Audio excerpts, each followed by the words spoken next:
everybody, this is Anthony Marris, and I'm hoping to persuade you today that suburban sprawl is trying to kill us. But before I get into my arguments, I'd like to start with a very simple question, which is, what is a city? It used to be a much more easy question to answer than it is now. There used to be much more clearly defined boundaries between the city and the country. The country was a very hard place to live. People didn't go there by choice. They did their subsistence farming, they were giving food to the rest of people, but there was no electricity, no running water, and if you could choose, you'd choose to live in the city. It was sort of a symbol of wealth and sophistication and culture in that time. Now, during the Industrial Revolution, when people were pouring into cities to find jobs in factories, they became very dirty and overcrowded, particularly American northeastern cities.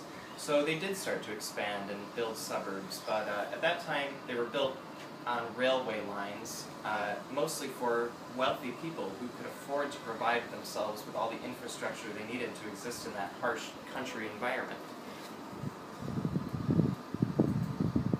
This is a picture of New York City in the year 1900, Mulberry Street in the Lower East Side, and you can see it's not a very pleasant looking place to be, so you can't blame people for wanting to escape. After the automobile became available and Henry Ford started his assembly line manufacturing, which made cars much cheaper for everybody else, the middle class was able to get out to the suburbs too, and they started really proliferating. After World War II, the GI Bill, according to the History Channel, allowed GIs coming back from World War II to get low-interest mortgages for their homes in the suburbs. And this really accelerated the move out to the suburbs, as did federal transportation policy like taxpayer-funded highway systems that allowed people to drive into work, drive back, and do it mostly for free. So that was the situation we were left with, and there's our suburban dream, but we went a little too far, and I think that suburban life has been damaging to us in a few different ways. The first one that I'll address is health. The Lancet, the medical journal, did a study, or published a study a number of years ago, linking car dependence to less physical activity, and also things like obesity, heart disease, diabetes, diseases that we associate with sedentary lifestyles. A few years later, a researcher by the name of Frumkin published a study which told us that pollution from busy highways is causing respiratory problems for people commuting from the suburbs into the cities. And finally, another researcher named Adams more recently published a study about mental health problems in the suburbs, and he found that things like being isolated from your neighbors, not having basic civic institutions like libraries and schools and parks nearby really contributes to feelings of loneliness and isolation. And if you don't have a strong family support structure, then life in the suburbs can be very difficult for you and take a mental toll as well. It's not to mention, by the way, all the people who die every year in automobile accidents. It's about 40,000 people every year in the United States. Next, I'd like to talk about the economy, which a recent study by the Victoria Transport Institute, led by Todd Littman, found that in the United States, suburban sprawl policies cost the economy over $1 trillion a year, which is a huge amount of money. Some of that is health-related, from health problems caused by sprawl. Others are in the hidden costs of driving. When you're driving your car and buying gas, you're not paying for all of what it takes to maintain and build these highways that we use every day. So you're kind of getting to use those for free, while taxpayers everywhere pick up the tab, whether they drive on the highways or not. Parking in cities is very expensive, but employers have adopted a model of providing free parking because it's easy for people and convenient, and they don't have much of an incentive to choose any other way. Now this is a comparison a little bit of a suburb in Syracuse, New York, and a suburb in France. Now you can see the one in Syracuse is much more spread out. They're taken from the same altitude, so it's the same scale. There are no businesses, no public transportation. This one in France is built on a totally different model. There's many small businesses there of all kinds, train station to take you into the city, clearly defined boundaries, and as you can see, it encroaches a lot less on the environment, which brings me to the next point here.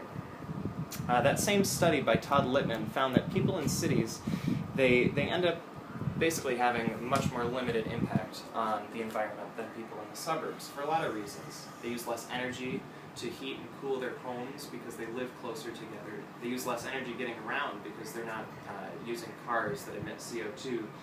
They are not encroaching on wildlife habitats and natural ecosystems because they're, again, living more compact. So living in the city is really, it's no contest, it's much better for the environment. The last point, and I think the most important one, is what suburban sprawl does to our communities. Well, the GI Bill was in effect and people were getting these low-interest mortgages to go out to the suburbs. A lot of black migrant families from the South were also migrating to the North to find jobs in factories. This is in the 1940s and 50s when a lot of manufacturing work in the United States is drying up. So these people are arriving in cities where everyone's leaving for the suburbs, there are no jobs anymore, and they end up living in these sort of ghettoized neighborhoods where they don't really have much opportunity or much hope for an escape from poverty, which goes a long way in explaining what's happened to some of the cities that we know, like Utica. If you look at the way that Utica compares to New Hartford economically, you can clearly see that disparity, and I think it's terribly unfortunate. This is a graph showing what happened in Detroit, Michigan, which is a similar story. You can see how as the total number of white people in the community declined, the total number of black people increased. This leads to feelings of racism also, implicit racism, where white people associate the decline of cities with the arrival of black people, when that's not exactly how the story happened. And in the 1960s, they tried urban renewal strategies. They gutted the downtowns to provide more parking. They thought they could get people to come in and fill in where they had left, but it didn't really work, and all of the historic architecture that we lost really contributed a lot to the decline of our cities. There's Baggs Square in 1860, and there's Baggs Square today. Parking lot. Meanwhile, the suburbs are producing places with no real character. This could be anywhere in America because all of these places look the same. They don't have any individual character, so how could they have a strong feeling of community? Now the good news is that you can do something about it. If you want to get your cities back, you can stop funding highway projects, stop voting for highway expansions. You can charge appropriately for city parking. If you give people free parking downtown, they don't have much incentive to use public transportation.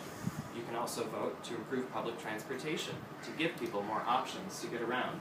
You can support mixed-use development, which means building different kinds of buildings in the same space to allow people to live and work in the same spot. And finally, you can support local businesses to keep your money in the community, which I think is one of the most important things to do.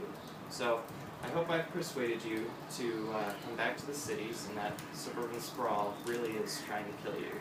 Thank you.